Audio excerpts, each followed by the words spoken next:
Welcome. I'm Doug Smith from Kentucky Valley Educational Cooperative, and we're going to be briefly looking at trauma and the brain. As part of our continued discussion of trauma-informed care for educators, we have to take into consideration the role trauma, trauma exposures, and traumatic stress impacts the brain. Brain development is influenced by both genetics and the environment. The brain has the ability to change in response to repeated stimulation. This is known as neuroplasticity, the formation of neural connections that are used over and over and the pruning away of those connections that are not used and reinforced.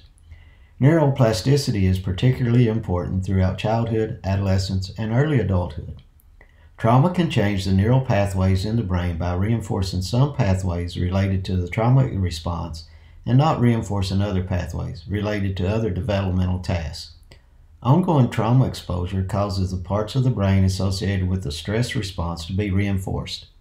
Other areas of the brain, including cortical functioning for cognitive and executive functioning, may not be used or reinforced. This results in the emotional hijacking of the thinking brain.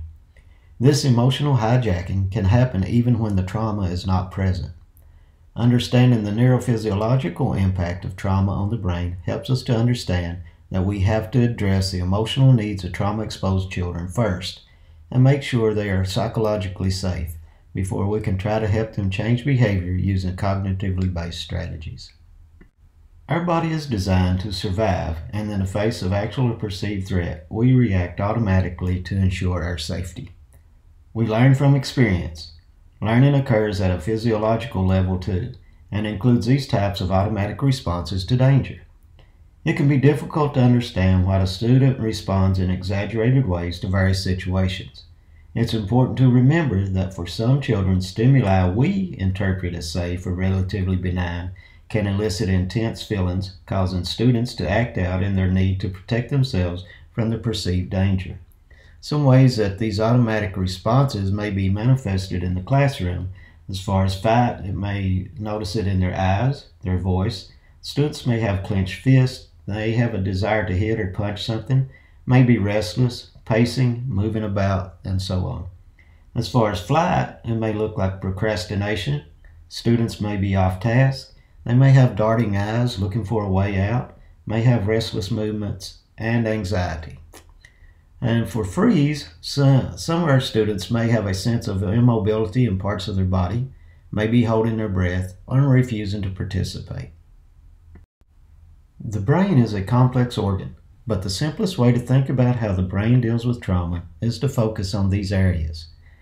The prefrontal cortex is responsible for abstract thought, logic, factual memory, planning, and ability to inhibit actions. The limbic system, which is responsible for emotional regulation and memories, and its value of the emotions. The amygdala is important in making decisions and managing emotions, and the hippocampus is important in memory storage. The brainstem or midbrain is responsible for those autonomic functions, such as breathing, eating, and sleeping. This PET scan compares the brain activity between a healthy child on the left and a child who was placed in a Romanian orphanage shortly after birth on the right. Staff in these orphanages were actually instructed not to form relationships with the children, and they were moved from ward to ward and shift to shift to avoid attachments from forming. This was thought to be better for the child so they would not become too attached to a particular caregiver who was seen as temporary. The effect of this chronic emotional neglect is reflected by the scarcity of cognitive activity in the corpus callosum and prefrontal cortex seen in the circles.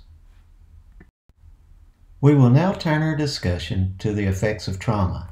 In this discussion, we'll be looking at some diagnoses, some areas influenced, some school behaviors, and coping. The impact of traumatic stress may not be fully integrated into the diagnosis or treatment of children who are involved in mental health or other social service systems. We have to take into consideration the role trauma, trauma exposures, and traumatic stress impacts how children behave. Difficulty concentrating and learning, easily distracted, doesn't seem to listen, disorganized, hyperactive, restless, difficulty with sleep are shared symptoms or behaviors of both trauma and ADHD. Often, trauma symptoms may appear to be something else. Children and adolescents have a limited repertoire of ways to express distrust. They either act out, externalizing, or act in, internalizing. These may appear to be hyperactivity, inattentiveness, opposition, mania, or even sullenness, antisocial tendencies, depression for no reason, or attention-seeking behaviors.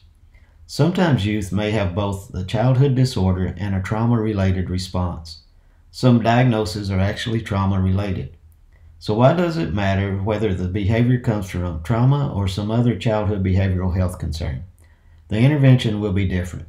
How we address behavioral problems emanating from trauma must attend to the underlying issue of safety. Other behavioral issues may be managed using a behavior modification approach. That is unlikely to be successful with trauma-exposed students and may even escalate the problem behavior. Changes in size and structure of the brain occur as a result of trauma exposure. Changes may persist through the developmental process of childhood and continue to impact adult brain functioning. Even trauma in early childhood can have a profound impact on the brain and create trauma memories that impact functioning.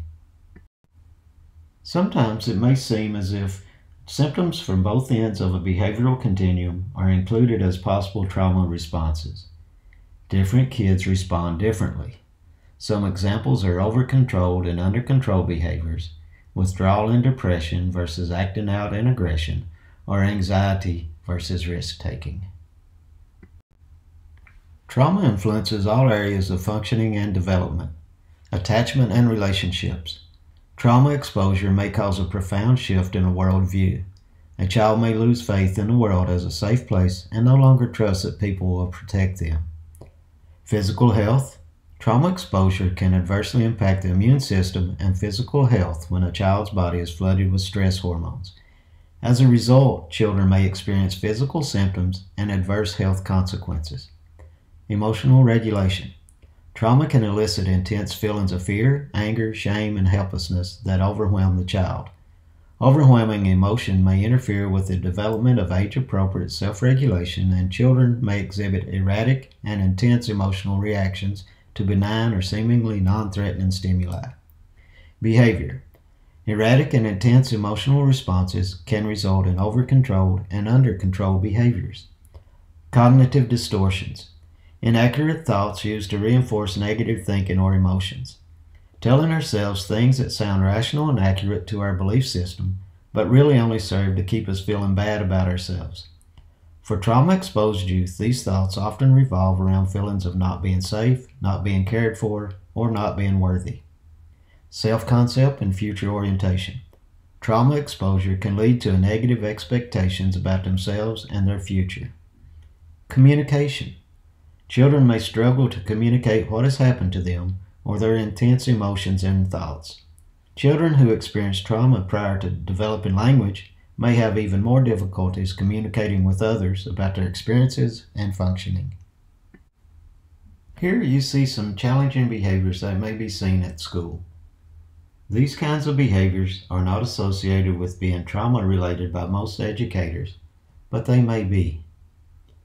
Educational responses to these challenging behaviors is to correct them.